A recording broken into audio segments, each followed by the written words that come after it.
नमस्कार, मैं हूं मनोज मानस। हमारे स्पेशल बुलेटिन में आपका स्वागत है। और सबसे पहले हम बात करेंगे एसआईआर का डर, घुसपैठियों पर असर। हकीमपुर नाम रुकैया, आधार कार्ड, वोटर आई कार्ड सब फर्जी। लेकिन पश्चिम बंगाल की ममता सरकार से लक्ष्मी भंडार योजना के तहत हर महीने ले रही थी पैसे। अब जब वोटर लिस्ट की सफाई शुरू हुई, यानी स्पेशल इंटेंसिव रिवीजन होने लगा, तो जेल जाने का खौफ सताने लगा। पश्चिम बंगाल में एसआईआर शुरू होते ही भगदड़ जैसे हालात मच गए हैं, नजर आ रहे हैं। पश्चिम बंगाल में मतदाता सूची के विशेष पुनरीक्षण, एसआईआर की घोषणा के बाद बांग्लादेशी घुसपैठियों में दहशत फैल गई है। सीमावर्ती इलाकों से बड़ी संख्या में लोग बांग्लादेश भाग रहे हैं। बांग्लादेश से आए कुछ घुसपैठिए नेपाल की तरफ जाते भी दिखाई पड़ रहे हैं, तो काफी घुसपैठिए बांग्लादेश सीमा पर भागते नजर आ रहे हैं। वहीं सीमा सुरक्षा बल सूत्रों के मुताबिक बंगाल में भारत बांग्लादेश सीमा क्षेत्र से पिछले 4 दिनों में बांग्लादेश भागने वालों की फिराक में करीब 400 घुसपैठिए पकड़े गए हैं। वहीं 3 महीने में 8,000 से अधिक बांग्लादेशी घुसपैठियों को गिरफ्तार किया गया है। वहीं एसआईआर को लेकर सियासत भी अब खूब नजर आ रही है।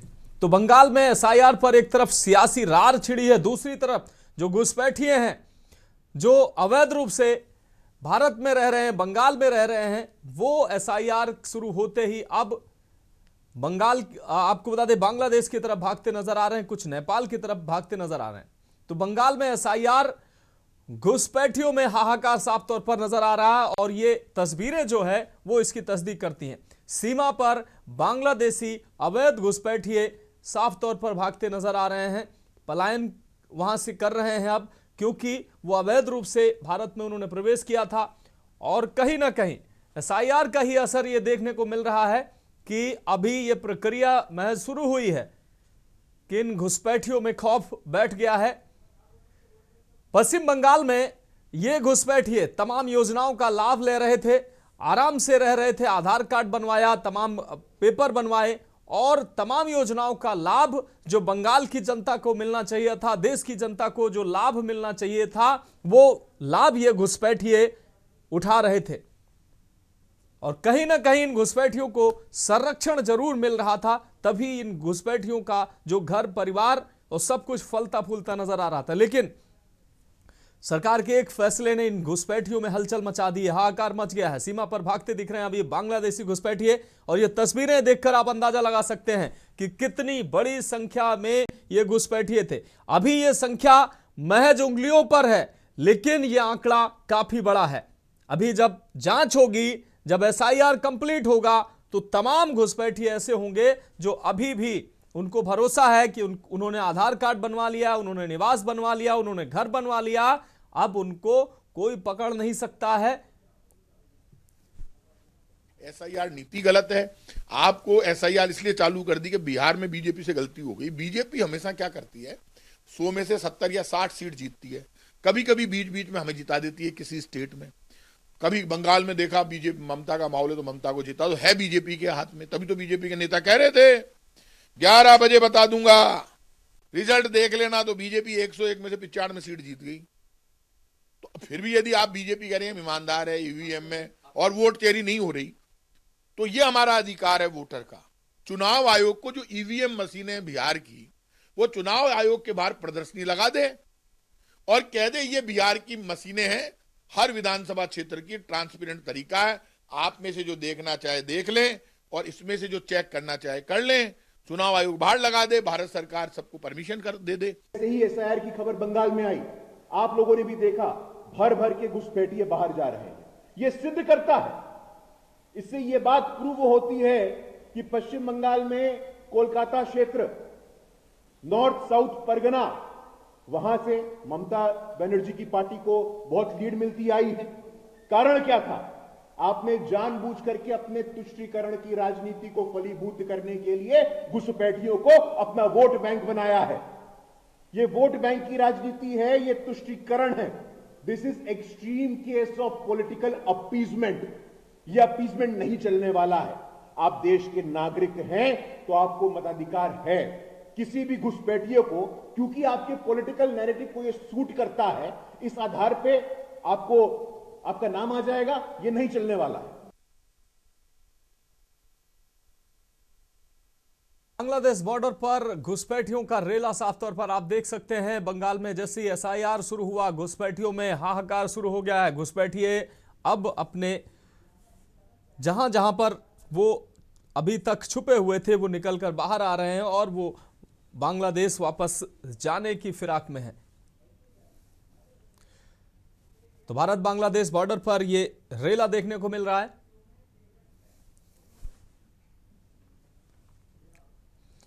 और अब हम बात करेंगे एयर शो में तेजस क्रैश। दुबई एयर शो के दौरान ऐसी तस्वीर सामने आई जिसकी किसी ने कल्पना भी नहीं की थी। भारत का स्वदेशी हल्का लड़ाकू विमान LCA तेजस अपनी आपको बता दें डेमोन्स्ट्रेशन फ्लाइट के दौरान अचानक क्रैश हो गया। यह घटना स्थानीय समय के अनुसार शुक्रवार दोपहर 2:10 की बताई जा रही है, जब हजारों दर्शक विमान के करतब देख रहे थे। विमान हवा में शानदार मोड़ ले रहा था, तभी अचानक उसने नियंत्रण खो दिया। कुछ ही सेकंड में तेजस नीचे झुकता दिखा और सीधा जमीन की ओर बढ़ गया। उसके टकराते ही जोरदार धमाका हुआ और अल मक्तूम इंटरनेशनल एयरपोर्ट के ऊपर काले धुएं का गुबार उठ गया। वहीं भारतीय वायुसेना ने विमान क्रैश में पायलट की मौत की पुष्टि कर दी है। दुबई एयर शो दुनिया के प्रमुख एविएशन आयोजनों में से एक है, जहां दुनिया भर की एयरलाइंस और सैन्य उत्पादक अपनी तकनीकी दिखाते हैं। इस हादसे से एयर शो की सुरक्षा पर भी गंभीर सवाल उठे हैं। आयोजन स्थल पर आपातकालीन दल तुरंत सक्रिय हुआ और विमानन अधिकारियों ने जांच शुरू कर दी है। तो निश्चित रूप से इस तस्वीर की कल्पना नहीं की जा सकती थी। भारत का हल्का LCA तेजस एयर शो के डेमो के दौरान जो है डेमोन्स्ट्रेशन के दौरान क्रैश हुआ है और भारतीय वायुसेना ने पायलट के मौत की भी पुष्टि कर दी है। तो एयर शो के दौरान सुरक्षा पर भी सवाल उठे हैं।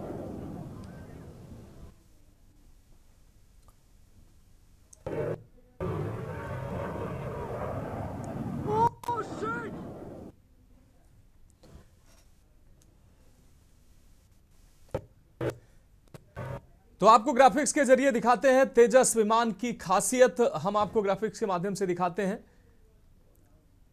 चौथी से सवा चौथी यानी कि 4.5 पीढ़ी का यह फाइटर जेट माना जाता है। Digital fly by wire control system इसमें है। तेज मोड़ लेने और कठिन एरियल मूवमेंट के लिए यह खास तौर पर जाना जाता है। वजन, स्पीड ज्यादा, ईंधन कम खर्च होता है। किसी भी मिशन में तेजी से प्रतिक्रिया देने की क्षमता इस तेजस विमान में है। Air to air, air to ground, air to sea में ये सक्षम है विमान। आधुनिक मिसाइलें, हथियार ले जाने में भी सक्षम है LCA तेजस। तो तेजस की खासियत हम आपको दिखा रहे हैं। 50,000 फीट से अधिक की ऊंचाई तक उड़ान भर सकता है। छोटे रनवे से भी टेक ऑफ करने में सक्षम है तेजस। रडार सिग्नेचर कम रखने वाली डिजाइन भी इसमें महत्वपूर्ण है। आपको बता दें दुश्मन की रडार प्रणाली से बचकर उड़ान भरने की इस तेजस में क्षमता है। अन्य विदेशी फाइटर जेट्स की तुलना में ये काफी सस्ता भी है। तो तेजस विमान की ये काफी खासियतें हैं जो दुनिया के तमाम विमानों से इसको अलग बनाती हैं। अन्य विदेशी फाइटर्स की तुलना में ये काफी सस्ता भी है, काफी मारक भी है, हल्का भी है, लेकिन एडवांस भी है।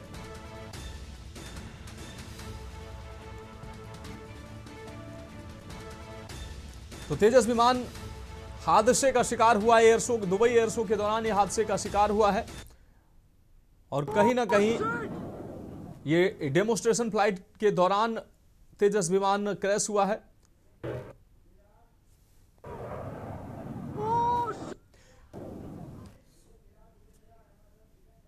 और हमारे साथ defence expert major Virat Mishra हमारे साथ जुड़ गए हैं। मेजर साहब, जिस तरीके से दुबई एयर शो में तेजस LCA तेजस जो है दुर्घटनाग्रस्त हुआ है, ये तेजस जो है वो भारत की क्षमता कहा जाता है और भारत का भविष्य कहा जाता है, लेकिन आज ये तेजस दुर्घटनाग्रस्त हुआ है। आपकी प्रतिक्रिया? देखिए मनोज जी, ये बहुत ही दुखद घटना है।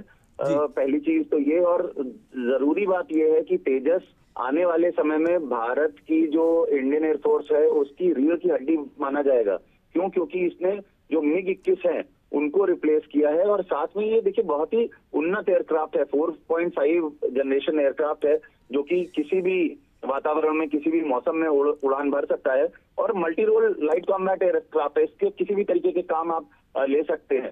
तो ये बड़ा तगड़ा वॉर हॉर्स है। दुबई के एयर शो में इस प्लेन का गिर जाना बहुत दुखद है। अभी कोर्ट ऑफ इंक्वायरी ऑर्डर हो चुकी है, आगे आने वाले समय में पता चलेगा कि क्या कारण था, क्या था, क्या कोई तकनीकी खराबी थी या पायलट की गलती थी, वो सारी चीजें हैं। पर दुखद है, अभी के लिए इतनी प्रतिक्रिया दी जा सकती है। जी हाँ मेजर विराट निश्चित रूप से। लेकिन अगर तेजस की बात करें तो तेजस आधुनिक विमान है, 4.5 पीढ़ी का, ये 5वीं पीढ़ी से थोड़ा कम।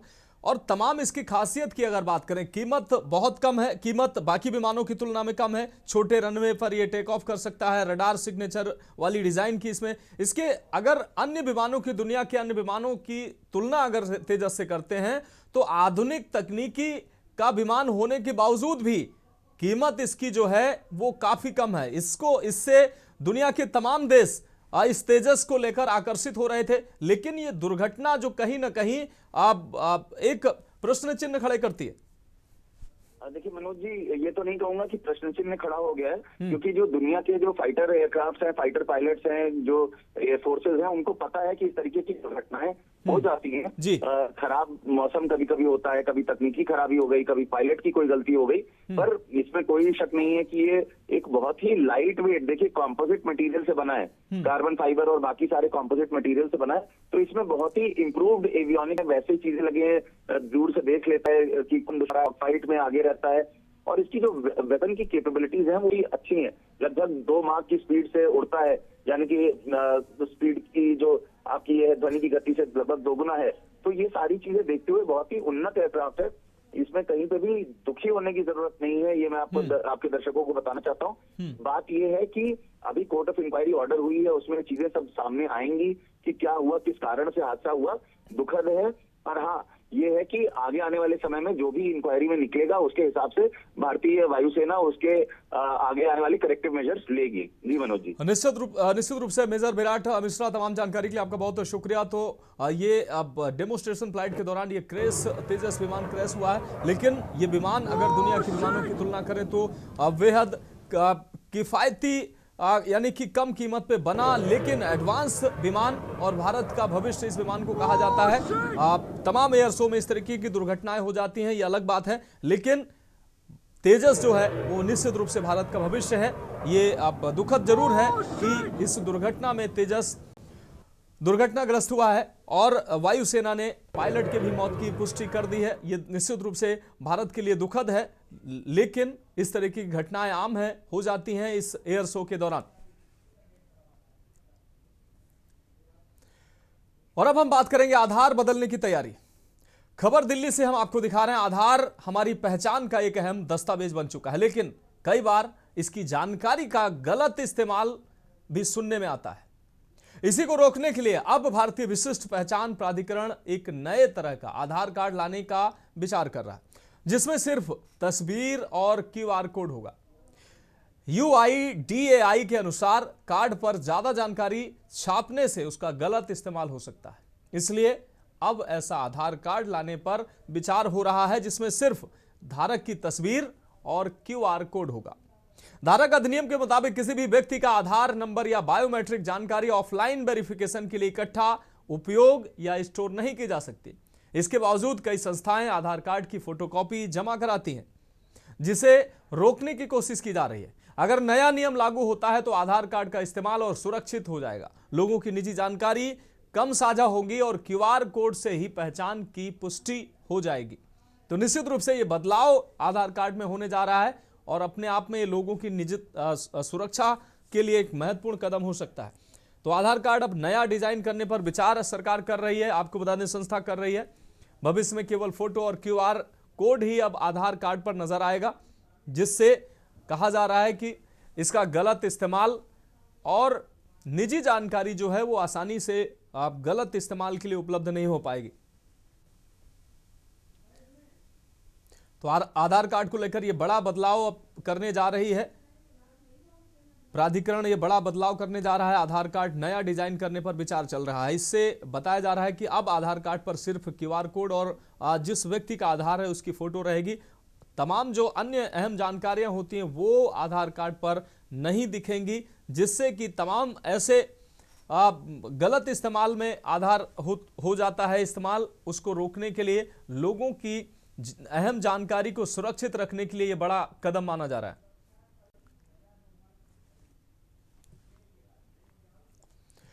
तो फिलहाल हमारे स्पेशल बुलेटिन में वक्त एक ब्रेक का है। ब्रेक के बाद हम बात करेंगे सुरक्षा कड़ी, ध्वजारोहण की घड़ी।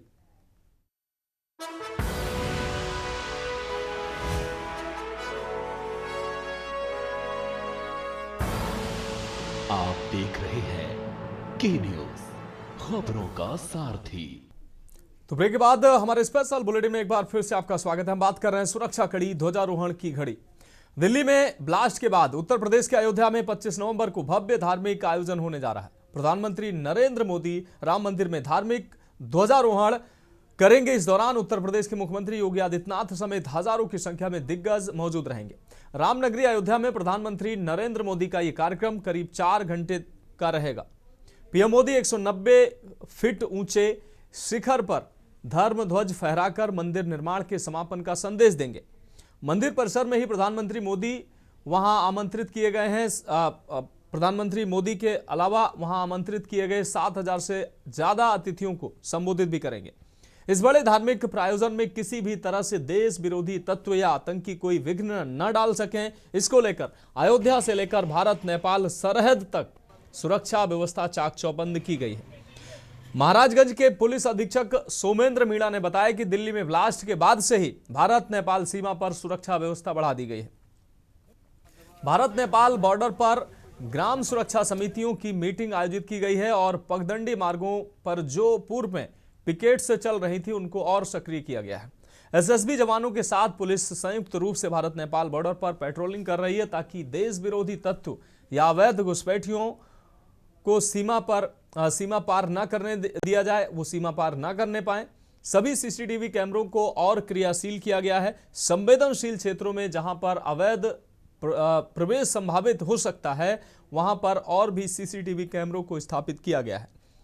एलआईयू से लगातार रिपोर्ट ली जा रही है और भारत नेपाल बॉर्डर पर राजपत्रित अधिकारी भ्रमणशील रहते हैं।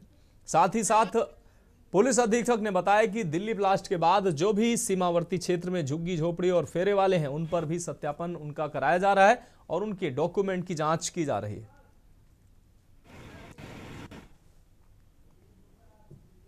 ब्रजेश गुप्ता हमारे संवाददाता अधिक जानकारी के लिए हमारे साथ महाराजगंज से जुड़ चुके हैं। ब्रजेश, अयोध्या में भव्य आयोजन की तैयारी चल रही है जिसको लेकर सुरक्षा व्यवस्था को पुख्ता किया जा रहा है। महाराजगंज में भी सुरक्षा को पुख्ता किया जा रहा है क्योंकि बॉर्डर का क्षेत्र है, ऐसे में किसी भी प्रकार की कोई चूक ना हो। क्या कुछ अहम जानकारी सामने आ रही, कैसी मुस्तैदी सुरक्षा एजेंसियों में दिख रही है? तो आपको बता दें कि अयोध्या में 25 नवंबर को राष्ट्रीय ध्वजारोहण को लेकर भारत नेपाल सीमा पर अलर्ट जारी कर दिया गया है। जो महाराजगंज के पुलिस अधीक्षक हैं और जो लगातार नौतनवा सीओ हैं और जो निचलौल सीओ हैं वो लगातार बॉर्डर क्षेत्र में गश्त कर रहे हैं। गश्त के साथ साथ ही जो है एसएसबी के जो जवान जो हैं वो पगडंडी रास्तों पर भी जो है लगातार गश्त कर रहे हैं। सीसीटीवी कैमरे से भी लगातार निगरानी की जा रही है। जो नेपाल से भारत में प्रवेश कर रहे हैं उनकी बाकायदा आईडी जांच की जा रही है। जो वाहन से जो है भारत में प्रवेश कर रहे हैं उनको जो है डॉग स्क्वाड और जो सुरक्षा एजेंसियां हैं उन पे भी लगातार निगरानी कर रही है। सबसे बड़ी और अहम सवाल ये है कि जो बॉर्डर क्षेत्र में होटल है, जो झुग्गी झोपड़ी में जो बाहर से लोग जा रहे हैं उनकी भी बाकायदा आईडी जांच करने के बाद ही जो है उनको भारत में प्रवेश कर दिया जा रहा है। जो बॉर्डर पे ठहरे गए हैं उनकी भी आईडी की जांच की जा रही है। जी हाँ बिल्कुल ब्रजेश, इस तमाम जानकारी के लिए आपका बहुत शुक्रिया। तो राम मंदिर में भव्य ध्वजारोहण की तैयारी चल रही है जिसको लेकर अयोध्या के साथ ही आसपास लगने वाले जनपद की सुरक्षा व्यवस्था भी चाक चौबंद कर दी गई है। और अब हम बात करेंगे नहीं हुआ चुनाव होगा आंदोलन। खबर अलीगढ़ से है जहां छात्रों ने एएमयू छात्र संघ चुनाव न कराए जाने पर यूनिवर्सिटी प्रशासन को आंदोलन छेड़ने की चेतावनी दी है। छात्र नेताओं ने कहा कि बीते करीब 8 वर्षों से छात्र संघ चुनाव न कराए जाने से आम विद्यार्थियों में समस्याओं का सामना आम विद्यार्थी कर रहा है। उन्होंने दावा किया कि बार बार नोटिस देने के बाद भी जिम्मेदार चुनाव कराने की जहमत नहीं उठा रहे हैं। तो एएमयू में छात्र नेताओं ने प्रेस वार्ता की है और चुनाव न कराए जाने पर आंदोलन की धमकी दी है।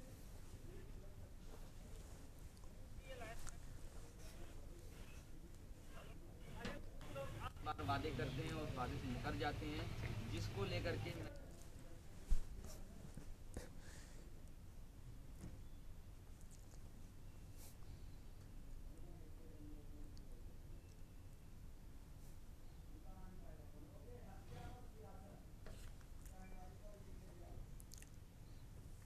और अब हम बात करेंगे हत्या पर सियासत की।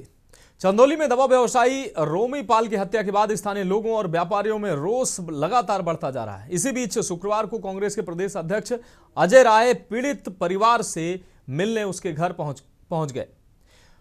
पीड़ित परिवार से उन्होंने मुलाकात की, शोक संतप्त परिजनों को सांत्वना दी।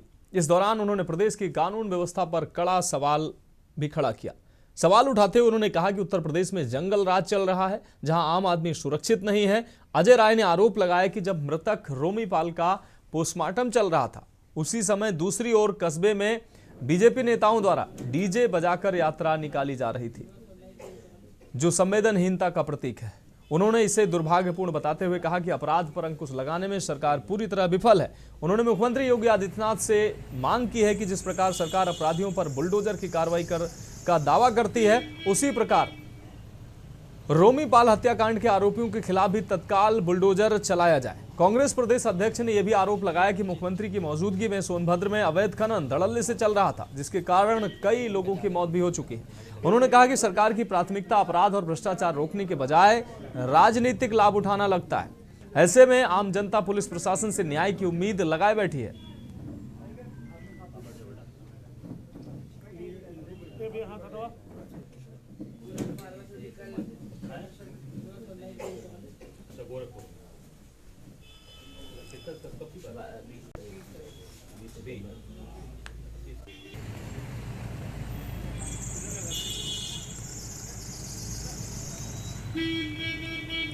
तो दवा व्यवसायी हत्याकांड पर अब सियासत तेज हो गई है। कांग्रेस के प्रदेश अध्यक्ष अजय राय ने पीड़ित परिवार से मुलाकात की, शोक संतृप्त परिवार को सांत्वना दी। इसके साथ ही प्रदेश की कानून व्यवस्था पर अजय राय ने सवाल उठाए। उन्होंने कहा कि प्रदेश में जंगल राज चल रहा है।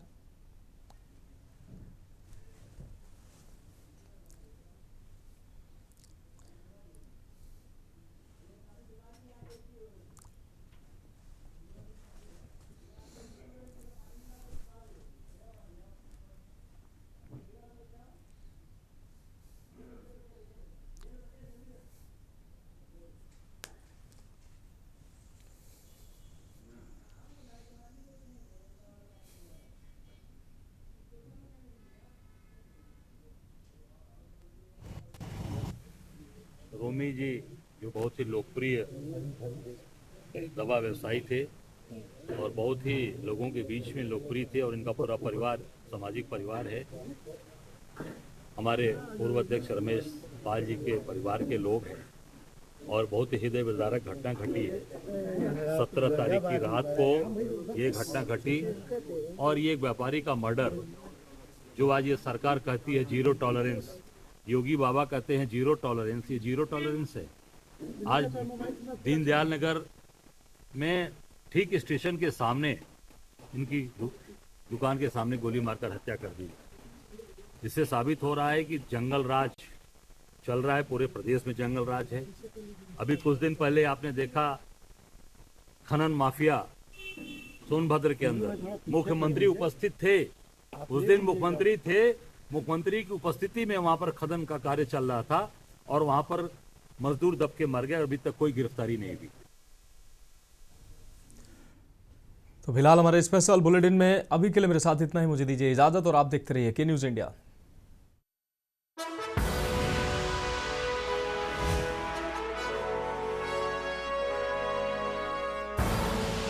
आप देख रहे हैं के न्यूज, खबरों का सारथी।